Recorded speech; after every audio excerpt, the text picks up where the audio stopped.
What's happening, everyone, and welcome back to another episode of The Final Third. It's me, Sam, aka FIFA Brit, and I'm joined by Mr. Brad Thomas. Brad, God, I have missed the Champions League. My goodness. This shit is fun. Bro. Oh, it's so much fun. It's so much fun. The It's new crazy. format makes it exciting. The teams are playing like actual attacking football. Oh, it brought me such joy this week, man. I loved it.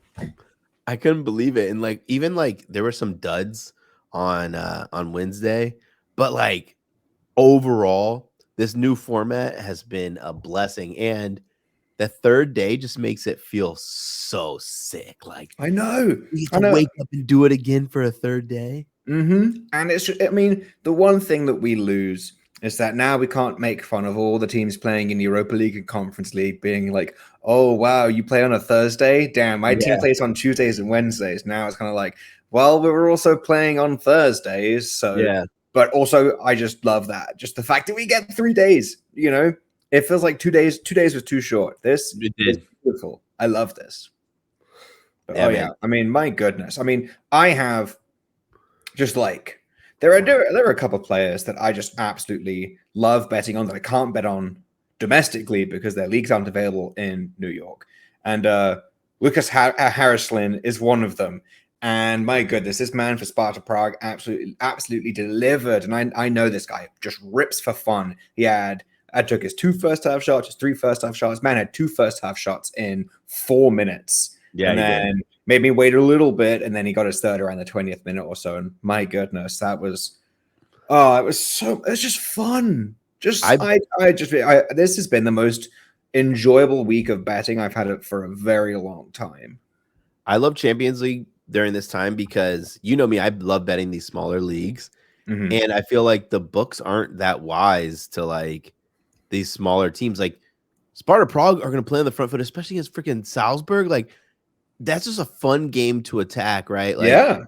But you think about like a FanDuel is not going to be like super sharp on Sparta Prague versus Salzburg Champions League.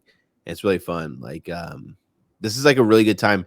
It's funny too because you can see the trend of like guys like me and you, like who love this shit. Like we go ape shit, make a bunch of money, and then we start getting deeper in the rounds. And everyone's like, why do you guys have less bets? It's like, well, because all these little teams are out and like the money is not as nice. Yeah, and the odds adjust so quickly too. Like I do not know what they're going to relist Harrislin when we get around to round 2, which I think we have to wait until October for the next round of fixtures, which is a real bummer. I really thought it might. I thought we might get some more, sort of like back to back, but we got to wait until October.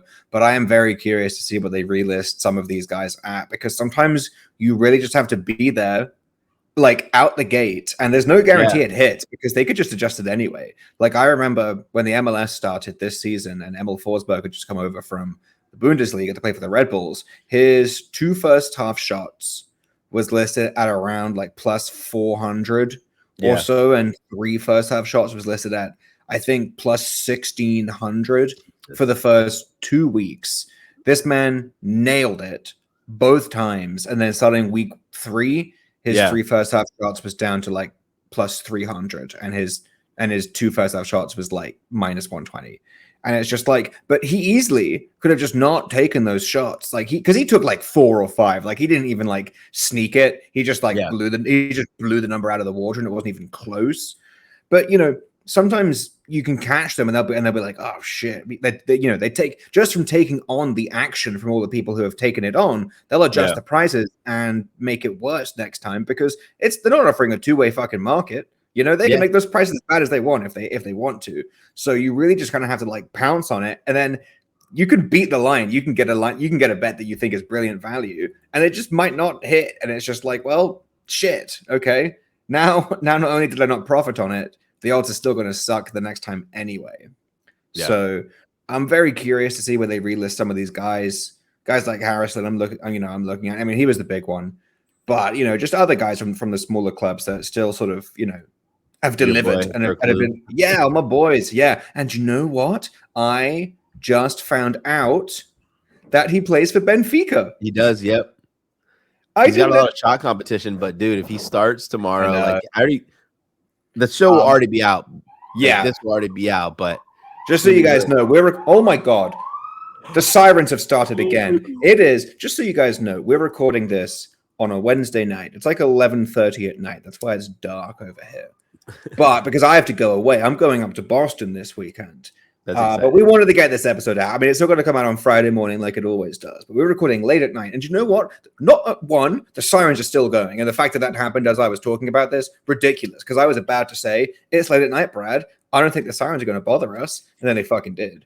And also, we're going to be talking about the Thursday games of the Champions League as if they're tomorrow. But they're clearly not tomorrow for you guys. So when this episode airs, I hope that Kerem Aktürkoğlu has taken about 5 first half shots. But you guys will know that, but I don't. So just be aware of that. When I say that I just found out he moved to Benfica, it's not because I watched him play. It's because I'm doing my research for the Thursday slate right now. And yeah, that's how I found out he's playing for Benfica now. But yeah, because they've got Pavlidis, who is a brilliant striker. That's a great numbers are exactly the same. And like, you're just gonna be like, you either take one or you just split them up on both. Oh yeah, well I'm gonna take Kerem because he's my fucking boy. You know, I don't care that he's competing alongside Di Maria. I don't care that he's competing alongside Pav. It's just I've seen this man play, and I just watch him rip shots, and then but it's so satisfying to think that about a guy and then see him actually do it. Because I put that Lucas Harrison play out on Twitter at like 1 o'clock in the morning, dude. That was sorry. I feel bad for everyone who was asleep because they woke up and that shit was like. Not dead, but like it wasn't, 3 was plus 650 when I played it. It was down to plus 500, which is still very playable. And I told people, I'd take it on that too. But I was on it this morning. I woke up and I was like, all right, I need to make sure I get lineups. That's the first thing I do. Set all my lineups. I go place my bet plus 5. I think it's plus 500 or plus 550. I don't even know that the bet hits. I literally was in a show. Yeah. And I get an alert. 2+ shots hit. And I was like, what the fucking game literally just started? I'm not watching a second of it. I'm like, the game just started. So now I'm literally in like, when you're doing like the show and you're like scrolling on your phone, I'm like trying to side eye it and like, holy shit. And then like fucking 45 minutes later, I see your tweet, your celebratory tweet. And I see the timestamp of when you took the bet. Yeah, it was 11 hours before. I was like, it was only like fucking 4:30. I was like, when the fuck did he? It wasn't that late. It was like 1:30 the latest. It was. I didn't check the timestamp, but it wasn't. It wasn't massively late. But I was just like, people, because like I'll do my research. Yeah, and like I'll go through everything, and I always try. Because it's difficult picking what you want to publish like for free. Because people will it's unfortunate because it is. I will always say, if you want the best out of the best thing you can possibly do is look at all my plays, which is going to involve joining the Discord, because I structure all of my units, like all of my recommendations are tailored around betting everything that I've sent out, because I'm cautious about that. Like I'll have builders, I'll have a ladder, and then like a couple of lottos like paste in where like you hit like 2 out of 3 builders, you'll be fine, you're covered. And it doesn't matter about the lottos. The lottos you're basically freeload, you're free riding those. But then when but I also want to give out free content, because I want, it's good, it's nice growing Twitter, and I want people to see that like. Well, also I like external validation. I want people to know that I'm smart. So, but like picking it was annoying, because then if you get it wrong, and then people are going to be whiny little bitches about it, which is good that I haven't got anything wrong this week, because people, no reason for them to be whiny little bitches. Now they can just be like, damn, Sam's pretty smart. I'm going to listen to Sam.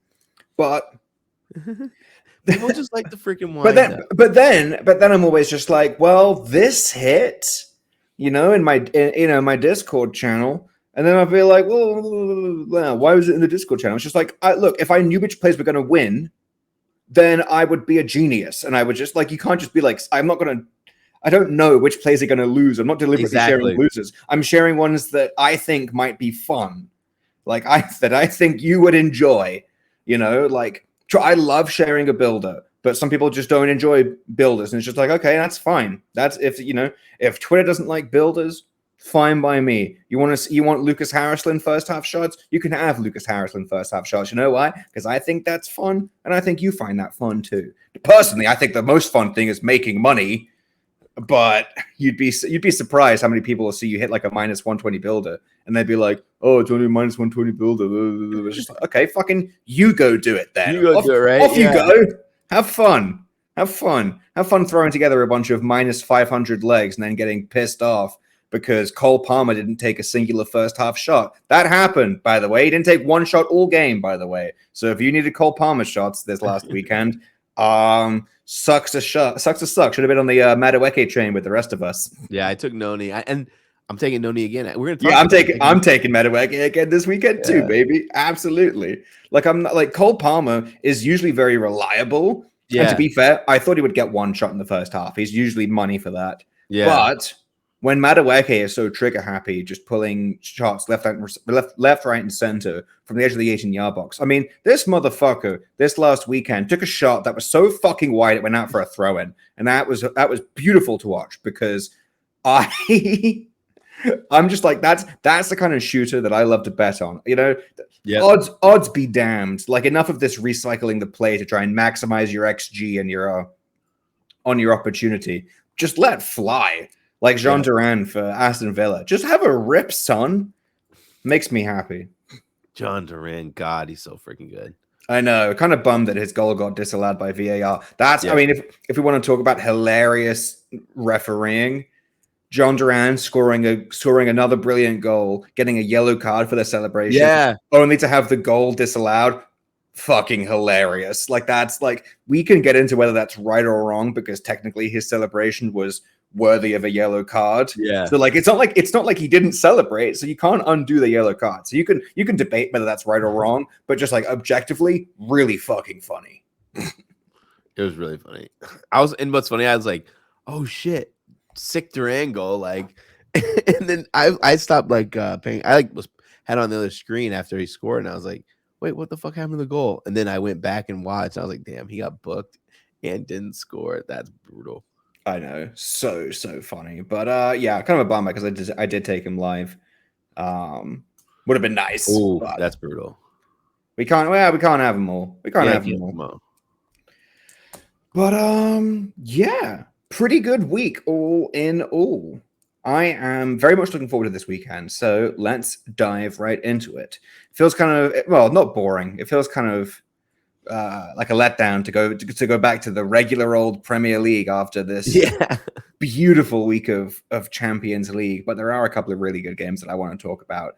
So we were talking about Madueke, so let's start with West Ham against Chelsea.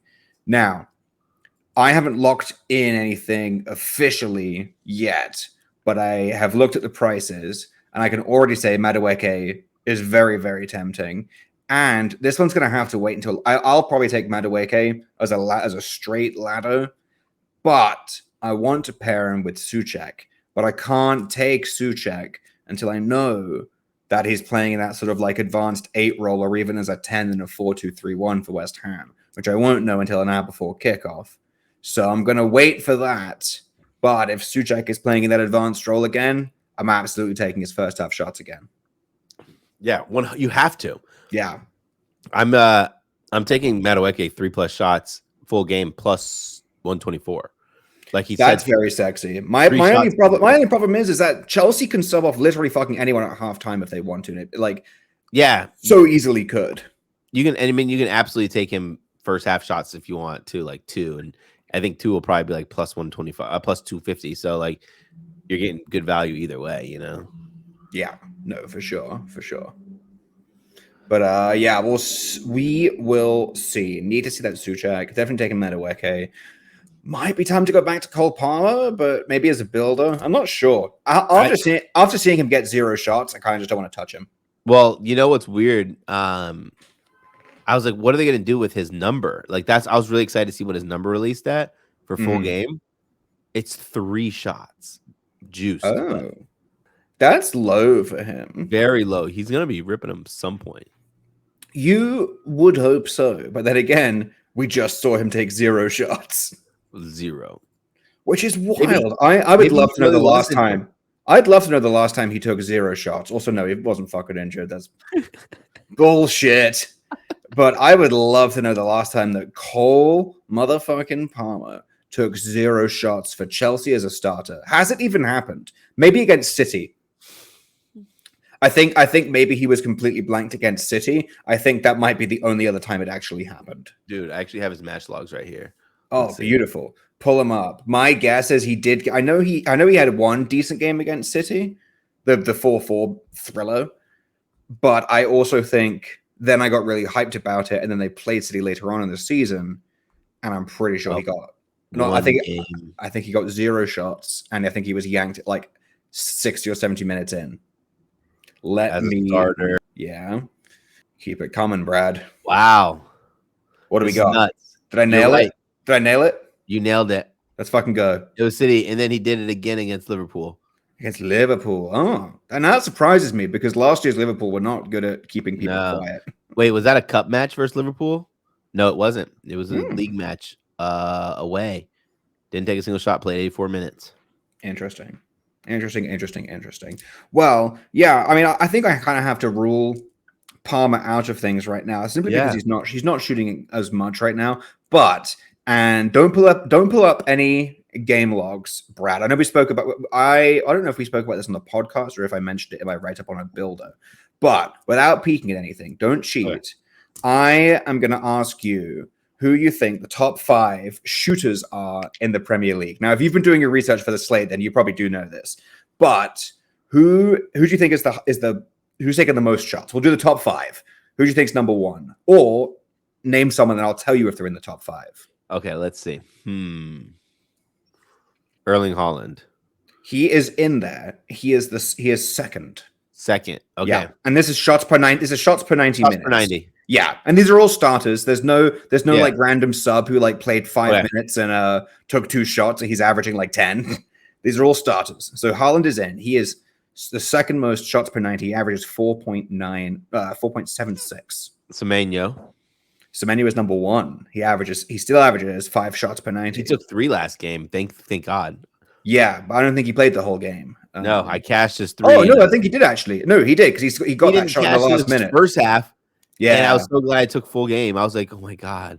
Yeah, I remember that. He got 1 in the first half because I did that for my buildo. Would have loved a second. But yeah, he did get 3. So he's still hitting that 3. Has to be on the top 5. Yeah, he is. He's dropped a little bit. It's got to be 4. But he is at 4th. Yep. So you have Semenyo at 1st, Haaland 2nd, Eze at 4th. Eze takes 4.5 shots per 90. There are you're missing number 3 and number 5. And frankly, these Souček's got to be 5. It is. Souček averages 4.38 shots per 90, which is wild. And you should be able to get 3, Brad. Who the fuck is 3? Saka? No. Come on, Brad. Brad, who the fuck have we been talking about? Like for like half this episode. Fuck. People are going to be listening at home, being like screaming his name. Madueke? Yeah, there we go. You got it, baby. You got it. Yep. You know what's funny? I didn't guess Noni because I've actually never looked at his shots per 90 number. I just like when he's in, he shoots. So right. No, exactly. No, but that's the thing. But he doesn't play as much as you might think because Chelsea have so many guys. So that boosts his shots per 90, which is brilliant. So yeah, top 5 is Semenyo with 5 per 90, then Haaland with 4.76, Madueke 4.58, Eze 4.5, and Souček 4.38. So really, until further notice, those are the guys I'm going to be focusing on because I have proof that they shoot. That being said, if Garnacho starts at left wing this weekend in the Premier League, his price is spicy and I am taking it. It's like $6.50 for 3. And I'm so annoyed because, I mean, you've seen me say this. Everyone listening has heard me say this. I've been saying it on Twitter as well. I said since the beginning of the season, the first time Garnacho gets a start for Man U at left wing, I am hammering his first half shots, like not irresponsibly, but like hammering that shit. And then I irresponsibly bet him. Yeah, I bet you did. And of course, in the EFL Cup or the League Cup, as we like to say in England, odds, right? We don't get that in New York. It's not on FanDuel. It's not on any book, actually, I don't think, but it isn't on FanDuel, so we don't get the first half shots market because the game's not even there. And of course, I saw him like starting at left wing. Now, to be fair, I think it was plus 250 or something like that for Garnacho 3 first half shots, but I would have put like a full unit on that because he was obviously going to be ripping. And kind of nice to know that I was right. So the first time that I could actually bet that when he starts at left wing, that's what I'm fucking doing. And hopefully it's this weekend because even though Palace are at home, Palace have not looked convincing at all. And I really think Garnacho, if he gets that set at the left wing, which I fucking hope he does, then yeah, I think he's like plus 190 or something for 2 and plus 650 for 3 first half shots. And that is just, it's calling my name. That's sexy. But we're not talking about the Man U game yet. We are going to talk about Leicester against Everton. Now, you said that you really liked this game. It wasn't on my initial list. That being said, if I was about to say Madueke, not Madueke, the other winger, Mavididi. If Mavididi starts for Leicester on the left wing, I'm taking his first half shot because Everton are poverty. So I hope he starts. We'll see. I almost bet Everton in their cup match. I don't know what the fuck was wrong Jesus Christ. Don't do that. I almost did, and I'm so glad I didn't. They went up. They did the classic Everton this season. Went up, surrendered the lead. I like goals in this one though. Everton have been scoring, and I feel like now Sean Dyche is literally like, it's like, what the frick do I do? You know what I mean? When he gets the lead, he's like, what do I do? What do I do? What do I do? And whatever he decides to do, whether it's sit or keep playing, it's bad. But bro, watching Everton keep this high line when they're ahead, I don't know if he's experimenting, but like even when they played, was it against Villa? The goal it was a ball over the line. It was literally like halfway point of the midfield. Like that's how high their line was. And I literally told my boy, I was in Vegas, I was like, they're going to concede. Like, what are you doing? Like, you're winning. Yeah. And, but so I like goals in this one. I like goals a lot. Everton have hit their over in every single game. Leicester City have hit the over in like 3 out of 4 too. So like, it's hard not to like goals. I do feel like the price is going to change. Like it's over 2.5. I do think by game time, it's going to be 2.75. I think this is going to be one of those where it's, people like playing overs and it's just something that you can gravitate to.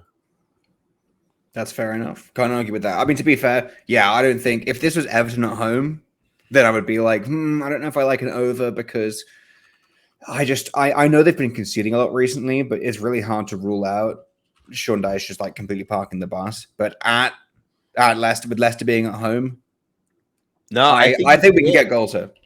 I think he can't. I was talking. Remember we talked about. I think we talked about this maybe it was 2 weeks ago. It was before the Aston Villa game. Oh yeah. I said I have him as getting the first coach fired because he's going to drop whoever they played. Was it Bournemouth?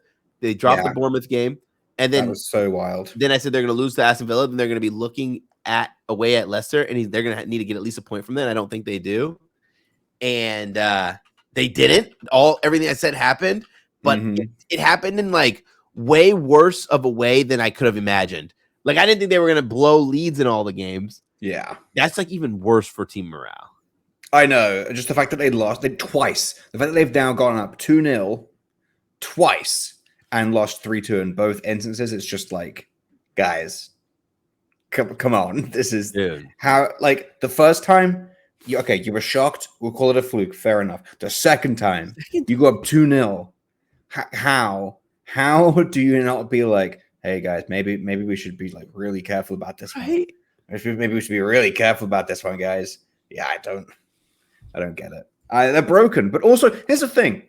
Anyone who watched the Premier League, like, 15, 20 years ago will remember a team that's near and dear to my heart because they had a bunch of proper ballers, Wigan Athletic. Now, Wigan Athletic would be shit throughout the whole course of the season. And then, once it comes to February, March, April, they would turn into the best fucking team in the entire planet. And Everton somehow always find a way to pull that shit off. They are like, if I could bet on a team to come 16th or 17th, I would pick Everton.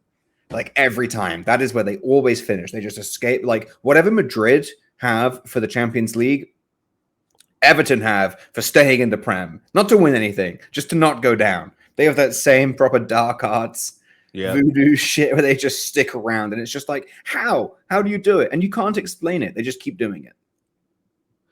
It's hilarious because you're like, they're going down. I think like 2 years ago, I saw someone post they're going down. I go, not a chance. And it was because I thought they were good. It's just they do this bullshit freaking Real Madrid stuff where they dark arts their way through it. And next thing you know, they're staying up. They sack their manager. Here comes a new manager and his ass parks it and they get these points.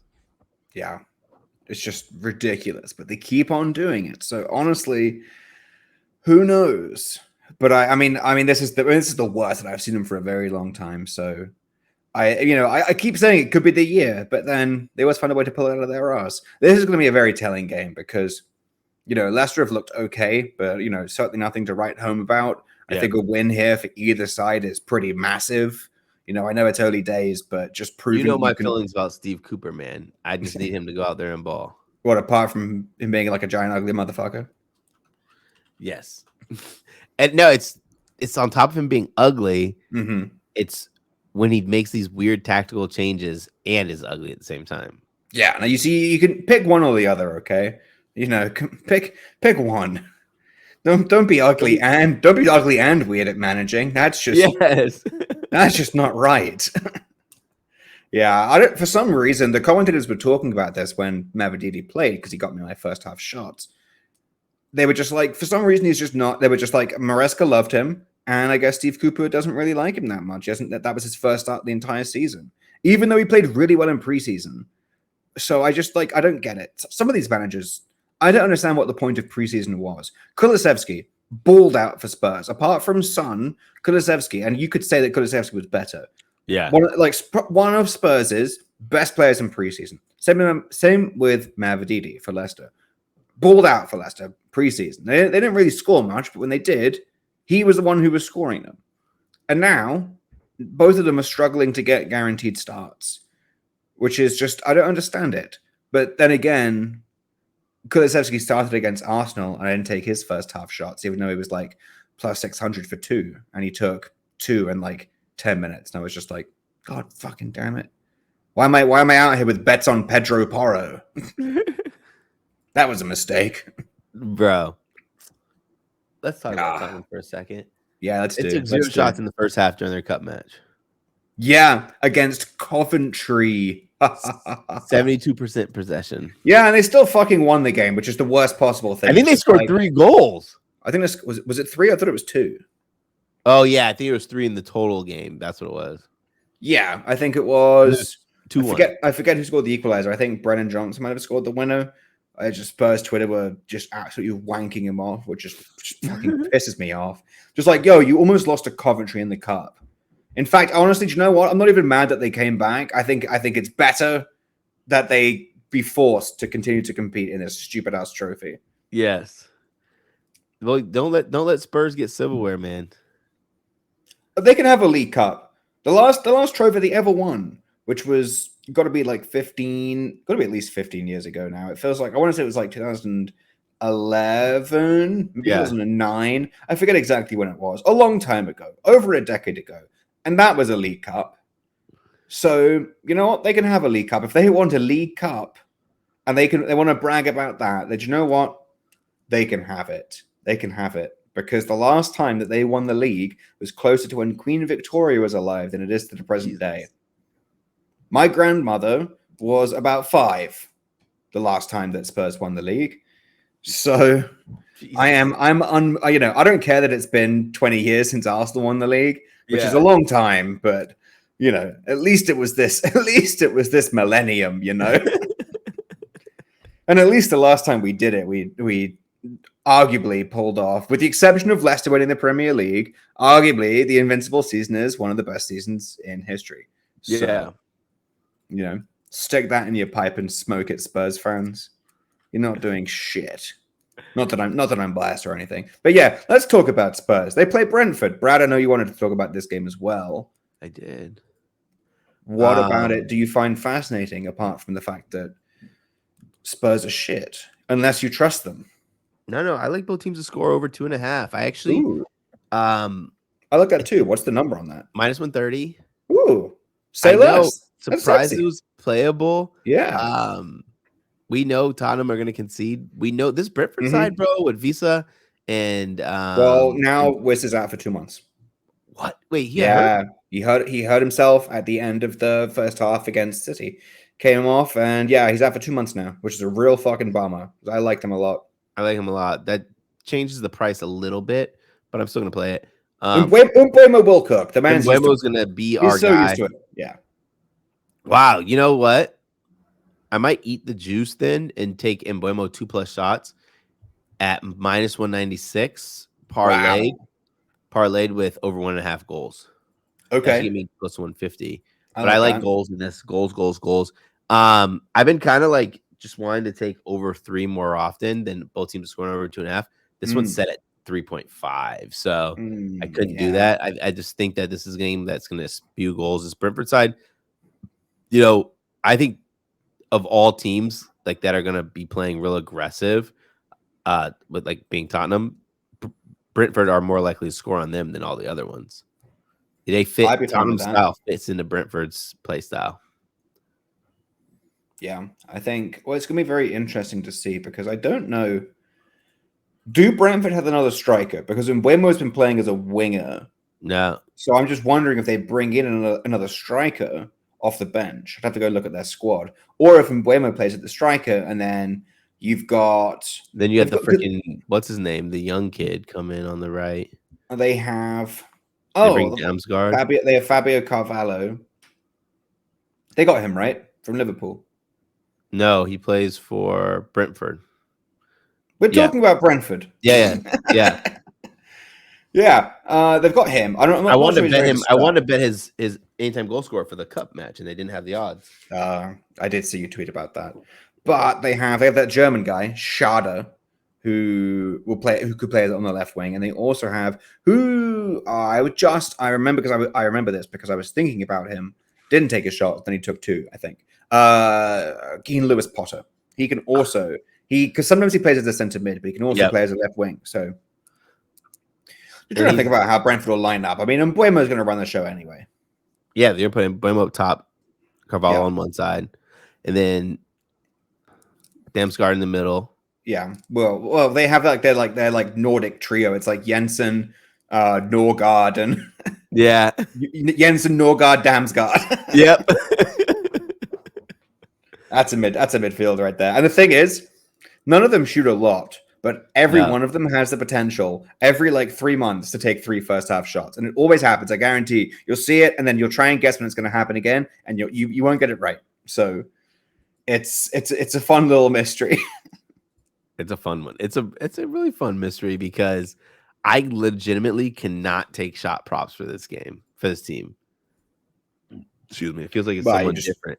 You just keep getting. Game. You just keep. Oh yeah, I see what you mean. I think Mbeumo is pretty reliable. To be, I'm gonna take Mbeumo. I literally just locked it in. It's minus 150. It's juiced, but I feel good about it. It's not. I do. Spurs can't defend shit. No. Spurs couldn't stop a parked car.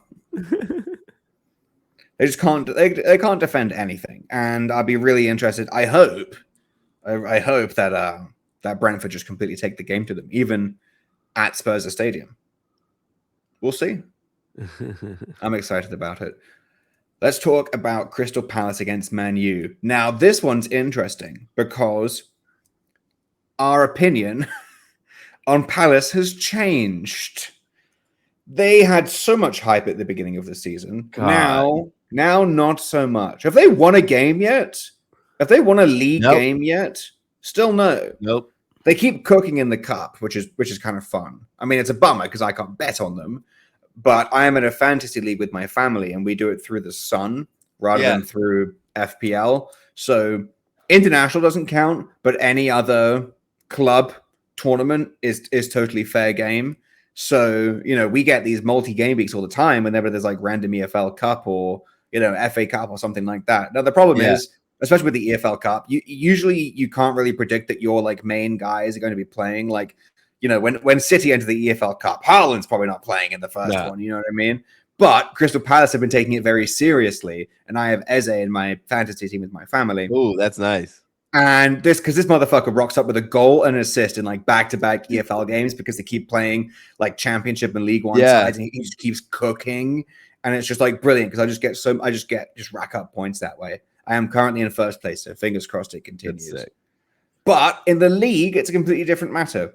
That being said, kind of the same for Man U. So this is a game, fascinatingly enough, where a win is massive for both sides, which is why this game is absolutely ending in a draw.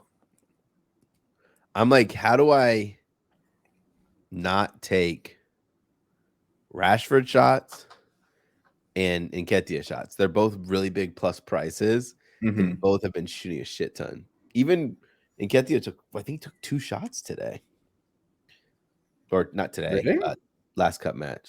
Yeah. Well, I thought he didn't take more than that. I know he scored. He's 1 goal and 2 shots, I believe. Oh, okay. Yeah, well, fair play. I'm going back to him for this Man U game. I mean, it's difficult. I don't want to go away from Eze, but my goodness, seeing how much his role changed with Eddie coming into the side, playing as like, with those 2 strikers alongside Mateta, and seeing Eze just drop deeper and acting as more of a provider, similar to what happened with Cole Palmer. Yeah. It was just stressful. And I was just like, shit. Like, I had him in my builder, which I boosted and like almost maxed. It was just Eze and Semenyo, who were the top 2 at the time. And I was just like, just one in the first half each. That's fine. But I was also sitting on a very heavy Eze ladder with 1 unit on 2 and half a unit on 3. And he just wasn't playing that aggressively. Meanwhile, Eddie Nketiah took like 4. Or, he was just ripping shots from everywhere. Now, maybe it was just because it was his first game. He was a little overexcited. But looking at the price of Eze, who I think is the favorite, like the top guy for shots in this game, which I think is ridiculous. And and Nketiah is right there. So why would I go back to Eze? Right? Is what I'm wondering. And I don't think I will. Up Eze for a while. Yeah, we might have to. It's sad. Yeah, but also why he's still getting priced as if he's like the number 1 top guy, and we just watched a game where he isn't anymore. He's still obviously a major part of the attack. He's playing a role in the offense. He's providing, and he did have that good run in behind where he got the shot. Obviously, he's still taking all the free kicks. So no free kicks on like the edge of the box is going to make a big difference because you can usually count on him getting 1 that way. Because just being on free kicks is brilliant. That's how I rack up so many Eriksen shots. You're just like, oh, dangerous area. Oh, we're shooting that bitch. Yeah, that's how you're fucking guy for the who what was his name when I took a collie? You took the other guy. Oh, on Tuesday. Yeah, like Urgate or whatever. No, that's the Man U defensive mid, but it definitely started with like UGR or something like that. Ugriati or something like that. Yep, Ugrati. Yeah, and he was like plus 700 for 2 first-time shots. But it was like Turkish or something like that. Yeah, they pronounce it like he's Italian. Yeah, and he like took the free kick and then ripped another one. Yeah, and I was he actually took.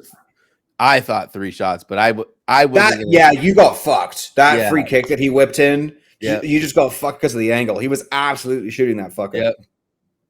Crazy. So bummer. Goddamn Opta. They keep doing this shit to us, bro. Fucking. They don't want us to get paid, bro. They don't want us to get paid. No.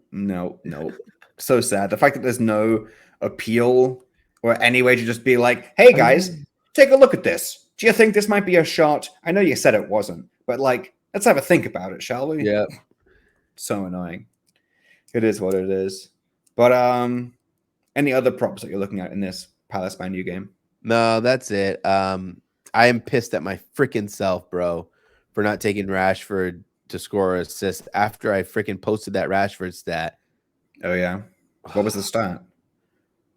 He leads. He was leading Premier League scoring assists. Cup. Oh yeah, leading Premier League expected assists, and I was like, oh, that one. Yeah. Well, why would you not just take to score assist? It was plus money, and Ooh. You know why I didn't take it? It's gonna sound so lame, but because the game was at either 3:30 or 4:30 my time for vacation, and I was like, I don't like betting on something and sleeping. And I was like, I don't want to sleep through it, and I'm stressing about it while I'm sleeping, so I didn't bet. So I'm completely different. If there's an early morning kickoff game that if I've been out late, like going to the bar, like singing some karaoke, and I get back at like 2 or 3 o'clock in the morning, I'm just like, shit, I need to be up for this game. What I'll do is I set my alarm for when lineups drop, wake up, check out lineups. I get myself out of bed, go take a piss. I'll do all this while I'm on the toilet. Treat myself to a little sit down piss because sometimes you deserve a treat. Sit down piss. Sometimes you deserve a treat, men. Okay, it's all right. Fair. You don't have to stand up and piss. But I get myself out of bed, go look at the lineups, place my bets for the early morning kickoff. Having now taken my comfy little sit down piss, I then fucking go back to bed and I set an alarm for when the lineups drop for the main slate at 10 o'clock. So the lineups drop at 9 o'clock, or I guess 8:45 now. But I set my alarm for 9 o'clock. And then, brilliant, I'll sleep through the early morning kickoff. Fuck, who needs to be awake for that shit? I bet first half shots. I can't cash out of that shit mid-game. Yeah. And also, me being awake to watch it isn't going to have any impact on whether it hits or not. So I'm going to go get some more sleep, but that way I don't miss the early morning kickoff. And then I'm up nice and, I got a couple hours more sleep ready to go for the main slate. So bada bing, bada boom. That's boom. How you handle a nightlife and a gambler's life. Can't do it, man. Pro tips with FIFA. I literally will, if I have a bet that's going on while I'm sleeping, I will dream about it the whole time and be that's crazy. Fuck. That's crazy. You might have to call the number. That's deep. I know. It's in your brain. Like I don't place if I'm betting on something that I know I'm be sleeping for, I will like do like a quarter unit. Hey, whatever floats your boat. It's just almost psycho. I can't help it. I was raised being crazy. I think you might just be crazy anyway. But all right, let's talk about. I got one more game on my Premier League list that I want to talk about, and then honestly, there's not much else in the other leagues that I want to go through. But it's that time again. Okay, so it's Arsenal Man City. It's going to be played at the Etihad. Everyone's healthy for City. They just got Rodri back. Foden just came on at halftime in the Champions League. So they've got everyone back. And they were doing well before everyone came back. Arsenal, on the other hand, Rice, thank God, is back from his suspension, which never should have happened to begin with, but yeah, it is what it is. We beat Spurs anyway because what a crazy game. Because Spurs are terrible and they couldn't beat Arsenal with their entire starting midfield out. So Rice is back, but the problem is Marino is still hurt, and more importantly, Martin Odegaard is out. Oh my God. And Mikel Arteta just said he's going to be out for some time with serious ankle ligament issues. So that's not good. So that's really all I have to say is I don't know how I feel about this one. I'm really not confident. And Man City moneyline is like minus 130. And it's so hard to not just take that because when are you going to see that again? Unless Man City are playing Real Madrid, you are not going to see them that close to being. I mean, they were even minus one against Inter Milan during their Champions League. Yeah, that was crazy. And I'm pissed I didn't fucking bet the under because under 2.5 is plus money for that game. I bet under 3 at minus 120. Jesus Christ. Yeah, I'm so annoyed I didn't do that. And then that game ended up being an absolute wagon for first half shots. I completely avoided it. I left that shit alone. Like, not a chance. Yeah. And it was balling. Yeah. Like Thuram had 3, which was plus 1,200. Haaland had 3, which was like plus 200, which for him is really spicy. Really good, yeah. And I was just like, God, really, guys? This game is an absolute banger. I just didn't think it would be, but it was. I actually had the most like stressful cash ever.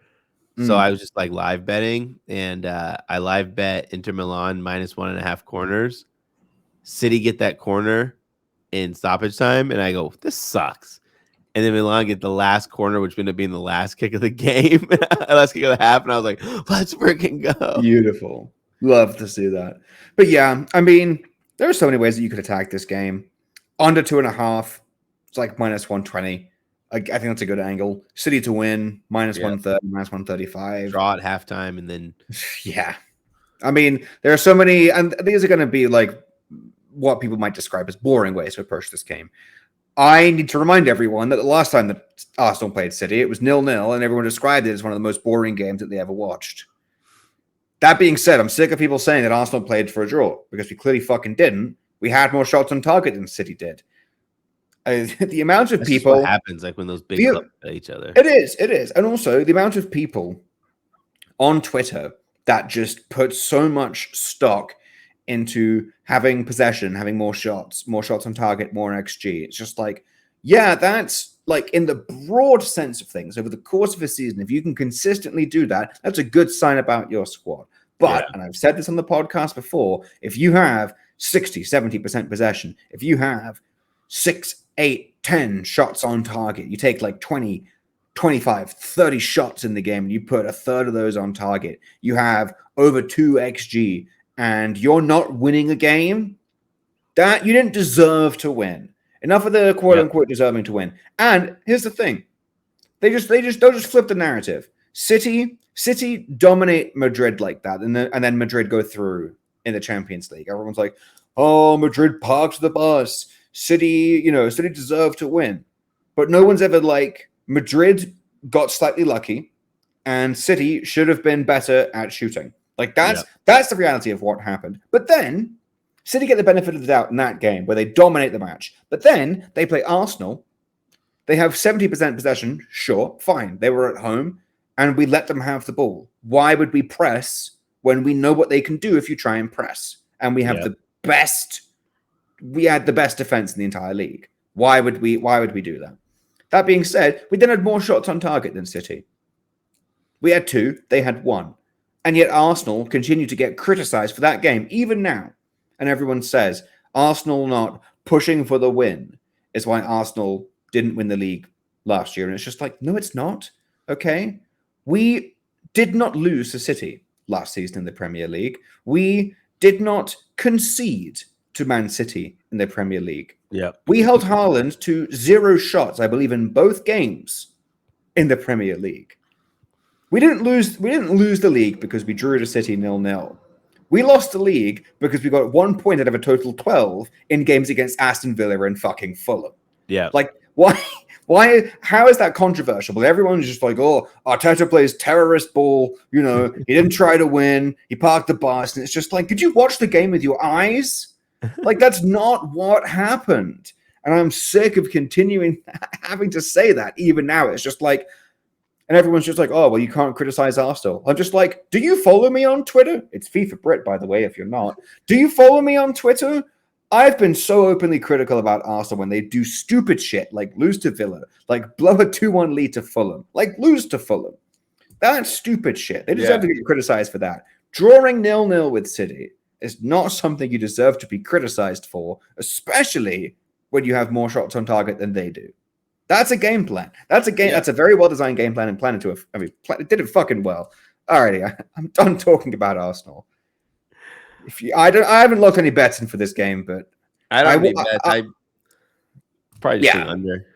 Yeah, I mean, here's the thing. I want to say I'm going to bet City to win, but inherently there is bias at play here because I am absolutely willing to sacrifice a unit if it means that losing that unit means that Arsenal came away from this game with a point or more. Yeah. Like, I'll happily do that. Like, because betting City money line puts me in a brilliant position where either I make a unit back or Arsenal get points out of this game and I lose a little bit of money, which, not to brag, after the week I've had, I can afford to just be like, fine. I don't mind losing 1.3 units on City money line. So I want to do City money line, and also to be fair, outside of the Arsenal bias, I think it's a good price, especially at home. You're not going to get City at minus 130 at home all season unless Madrid come to the Etihad. That's it. That's the only team. Maybe Barca in the form that they're in. Maybe Bayern. But you can count on one hand, 5 fingers, the teams that would put City at that price to win a game at home. And Arsenal are one of them. And Arsenal are not at full strength. So there you go. Look at the under. Yeah. Look at City to win. And outside of that, don't fucking do shit. I'm not going to have any other. I'm not going to have any more money than I need to on that game because I'm going to be stressed enough watching that. You have no bets for this game, Brad? No bets at all. Brilliant. Fair play. Do you know what? Probably the smart move. Let's get out of England. I don't have many other games to talk about because a lot of these matchups aren't that fun. But we'll go to La Liga, where I want to talk about Villarreal against Barcelona. Now, I didn't even put Madrid on this because Madrid play Espanyol at home. So that's already completely unbettable. I'm not going to I wouldn't touch that with a 10-foot pole. So, yeah. Not a 10-foot pole. No. Villarreal, Barcelona. Barcelona money line, still fairly bettable. It's minus 140. You can get their team total for ever so slightly better. Villarreal will probably hack the shit out of them.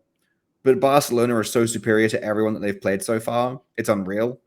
And if you can get that money line, even though they're away from home, we said it might be a problem against Girona. No, it wasn't.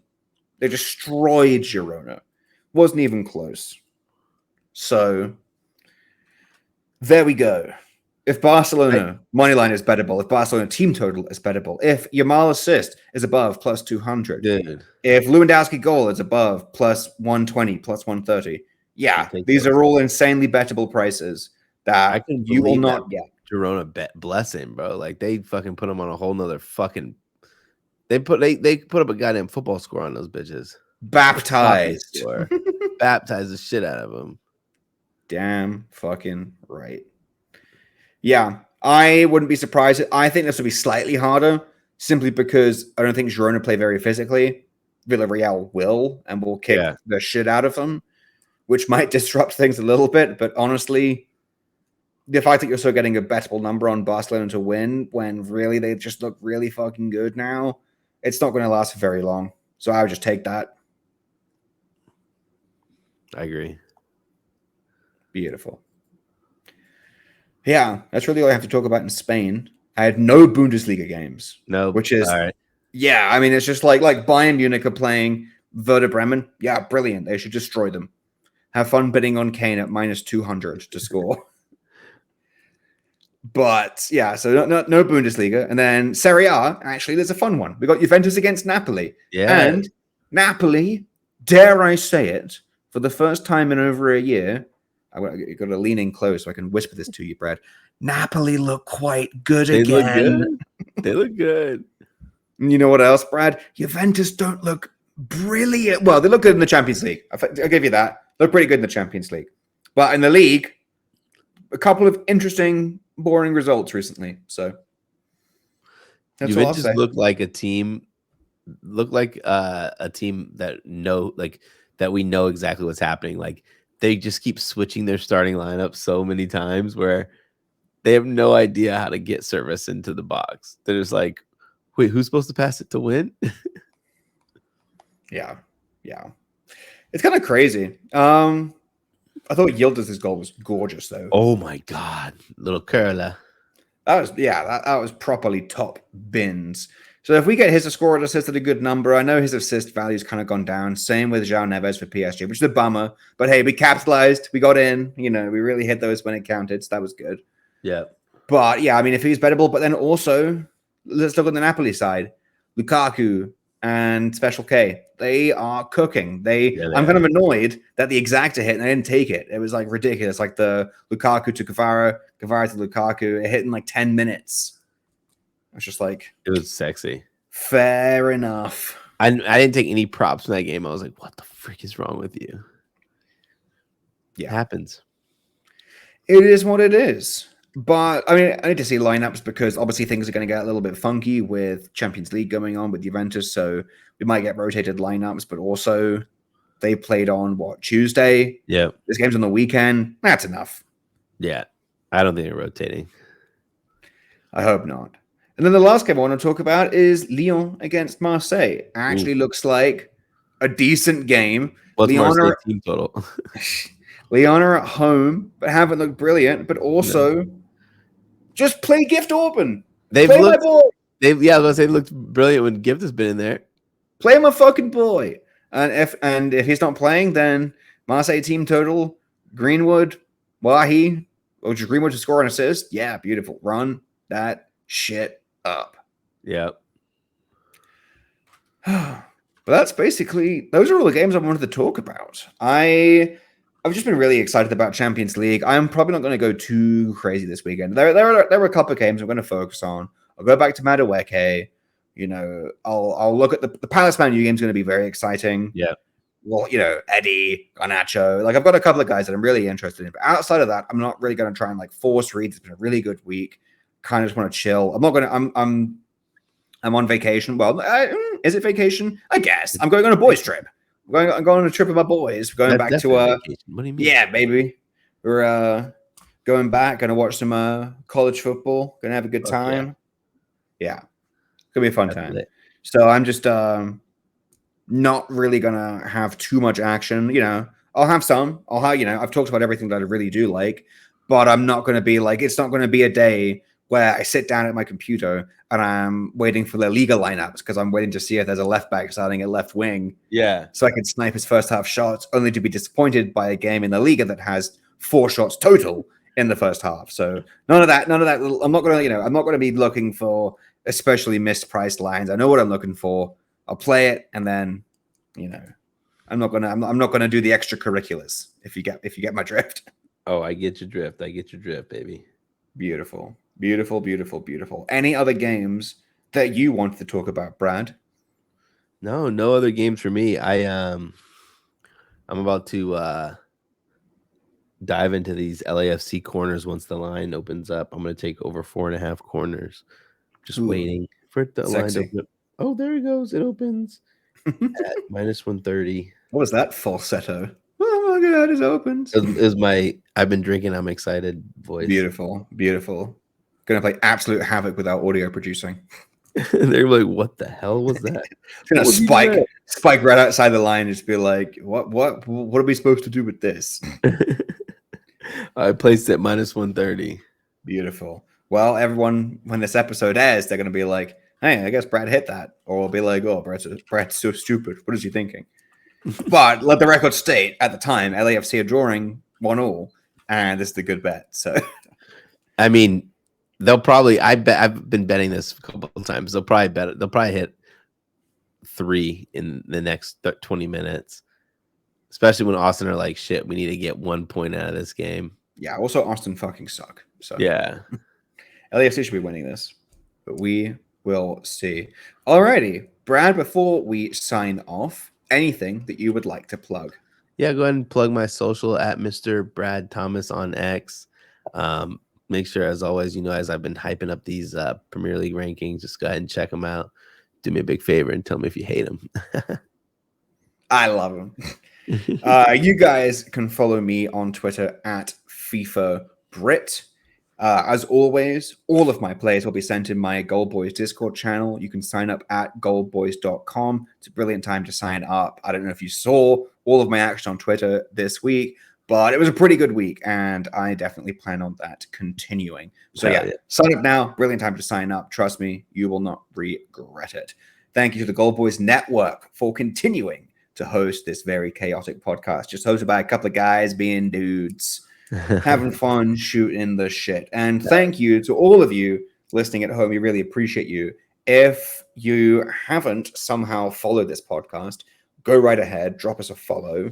We release episodes on Friday mornings, so get that into your routine. Wake up. That's what I do. I wake up on a Friday, go out for a walk, get myself a coffee. You know what I do? Listen to our podcast. We just said all this shit, but then sometimes you got to listen to it and be like, huh, I did say that. Good to know. Good to remind myself of what I was saying when I was just absolutely on one. But yeah, integrate that into your little Friday morning routine. Drop us a follow. And if you haven't already, give us a 5-star review if you're feeling particularly generous. Brad, lovely to see your gorgeous, gorgeous face. I'm looking forward to this weekend. It's been brilliant having Champions League back, but it'll be nice to have domestic leagues back. And yeah, best of luck with all of your bets. And to everyone listening at home, best of luck with all of your bets. And we will catch you guys in the next one. See you next week.